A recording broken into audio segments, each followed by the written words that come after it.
नमस्कार शेतकरी बांधवांनो, पुण्यश्लोक अहिल्यादेवी होळकर शेतकरी कर्जमुक्ती योजनेबाबत 23 ऑगस्ट 2026 पर्यंत अनेक आता महत्त्वाच्या घडामोडी ज्या आहेत त्या समोर आलेल्या आहेत. आणि एकीकडे मराठवाड्यात मोठ्या संख्येने शेतकऱ्यांची कर्जमुक्ती झालेली आहे, तर दुसरीकडे आधार प्रमाणीकरण प्रलंबित असलेल्या शेतकऱ्यांची जी संख्या आहे ती आता मोठी झालेली आहे.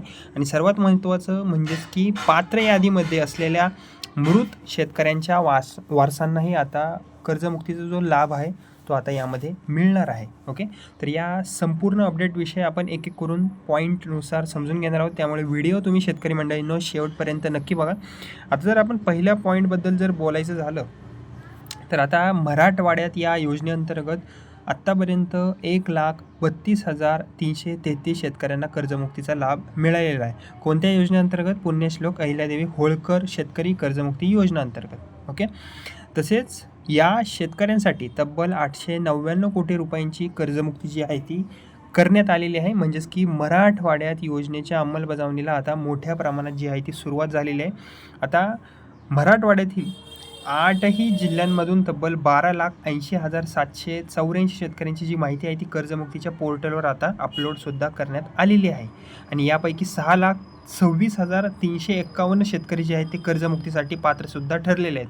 मात्र इथे एक तुम्ही महत्त्वाची गोष्ट जी आहे मंडळींनो ती तुम्ही लक्षात ठेवा, पात्र ठरलेल्या प्रत्येक शेतकऱ्याला अद्याप कर्जमुक्तीचा जो लाभ आहे तो मिळालेला नाही आहे. त्यामागे आधार प्रमाणीकरणासह काही प्रक्रिया ज्या आहेत त्यासुद्धा प्रलंबित आहेत. ओके, त्यामुळे त्यांना जो लाभ आहे तो अजूनही कर्जमुक्तीचा अद्याप मिळालेला नाही आहे. आता आधार प्रमाणीकरणाची जर आपण कंडिशन बघितली तर आता सर्वात महत्त्वाचा मुद्दा म्हणता येईल म्हणजेच की आधार प्रमाणीकरण. मराठवाड्यातील पात्र शेतकऱ्यांपैकी 4,59,727 शेतकऱ्यांचे आधार प्रमाणीकरण पूर्ण झालेले आहे, तर 1,56,624 शेतकऱ्यांचे आधार प्रमाणीकरण अद्यापही अजूनही झालेलं नाही आहे, म्हणजेच की प्रलंबित आहे. त्यामुळे ज्या शेतकऱ्यांचे आधार प्रमाणीकरण अजूनही बाकी आहे त्यांच्या कर्जमुक्तीची प्रक्रिया पुढे जाण्यास आता विलंबसुद्धा होऊ शकतो.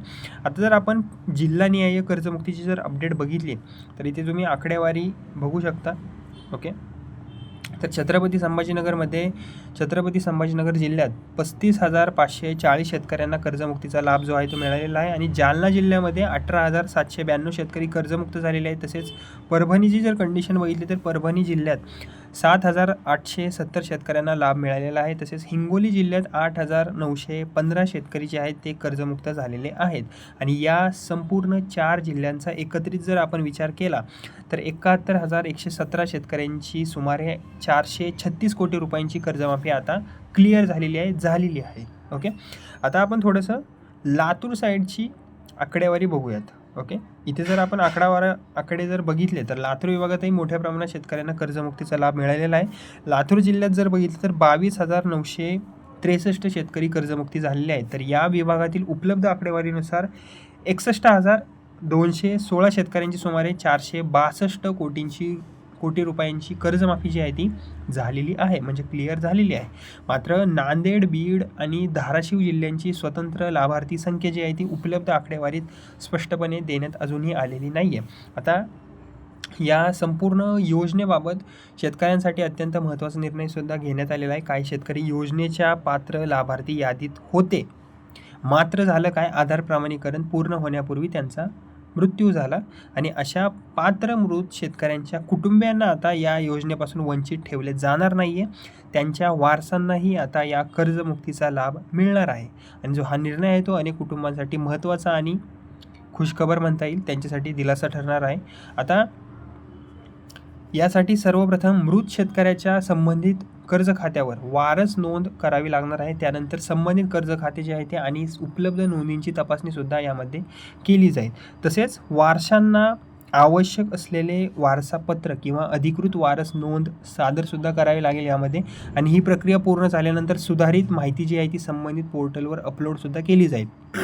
आणि यानंतर पात्रता आणि आवश्यक पडताळणी पूर्ण करून कर्जमुक्तीची जी प्रक्रिया आहे ती सुद्धा आता यामध्ये पुढे नेली जाईल. ओके, आता या प्रक्रियेसाठी जर आपण बघितलं तर महाआयटी मार्फत मानक कार्यपद्धती म्हणजेच की SOP निश्चितसुद्धा करण्यात आलेली आहे. आणि या SOPनुसार संबंधित जिल्हा बँकांना आवश्यक कारवाई जी आहे ती करण्याचे आदेशसुद्धा यामध्ये देण्यात आलेले आहेत. त्यामुळे मृत शेतकऱ्यांच्या वारसांनी संबंधित कर्ज खाते आणि वारस नोंदीची जी प्रक्रिया आहे ती पूर्ण करून घेणे अत्यंत महत्त्वाचे यामध्ये ठरणार आहे. ओके, तर मंडळींनो, आणखीन एक मोठा मुद्दा तुम्ही लक्षात ठेवा की कर्जमुक्ती योजनेसोबतच नियमित कर्जाची परतफेड करणाऱ्या शेतकऱ्यांच्या प्रोत्साहन अनुदानाचा मुद्दाही जो आहे तो चर्चेमध्ये सध्या आहे.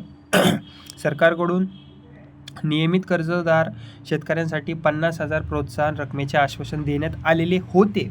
मात्र शेतकरी संघटनांचे यामध्ये म्हणणे आहे की 50,000ची रक्कम अपुरी असून नियमित कर्ज फेडणाऱ्या शेतकऱ्यांना सुद्धा 2 लाख प्रोत्साहन देण्यात यावे आणि याच मागणीसह शेतकरी संघटनांनी आंदोलनाचा जो मार्ग आहे तो आता स्वीकारलेला दिसून येत आहे.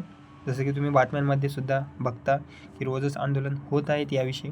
आता या मागणीसाठी अखिल भारतीय किसान सभेच्या नेतृत्वाखाली राज्यातील 23 जिल्ह्यांमध्ये जेल भराव आंदोलन करण्यात आले आणि नियमित कर्जदार शेतकऱ्यांना 2 लाख प्रोत्साहन, पीक कर्जमाफी आणि इतर शेतकरी प्रश्नांवरून हे आंदोलन जे आहे ते सुद्धा करण्यात आले. तसेच शेतकरी संघटनांनी सरकारला पुढील आंदोलनाचा इशाराही दिलेला आहे. मागण्या ज्या आहेत त्या मान्य जर नाही झाल्या तर 20 ऑगस्टपासून कृषी मंत्री दत्तात्रय भरणे यांच्या निवासस्थानासमोर महामुक्काम आंदोलन करण्याचा इशारासुद्धा देण्यात आलेला होता. म्हणजेच की कर्जमुक्तीचा लाभ मिळत असतानाच नियमित कर्जदार शेतकऱ्यांच्या प्रोत्साहन रकमेचा मुद्दा जो आहे तो अजूनही चर्चेमध्ये आणि आंदोलनाच्या केंद्रस्थानीच तसाच आहे.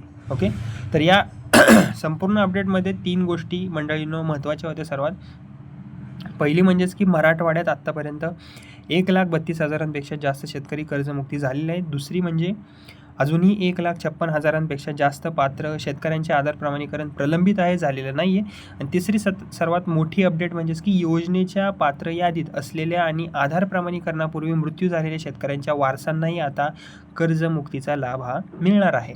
त्यामुळे संबंधित शेतकऱ्यांच्या कुटुंबियांनी वारस नोंद, वारसपत्र आणि कर्ज खात्याशी संबंधित कागदपत्रांची प्रक्रिया जी आहे ती पूर्ण करून घेणे महत्त्वाचे, जेणेकरून तुम्हाला हा लाभ मिळेल. ओके, सुखरूपरित्या. आणि दुसरीकडे नियमित कर्ज फेडणाऱ्या शेतकऱ्यांच्या 2 लाख प्रोत्साहनाच्या मागणीवरून आंदोलनाचा मुद्दाही जो आहे तो आता सध्या कायमच आहे. आणि ही सगळे अपडेट जर बघितले आपण ते अत्यंत महत्त्वाचे आहेत, ज्या की मी तुम्हाला सगळ्या अपडेट सांगितलेले आहेत क्लिअर.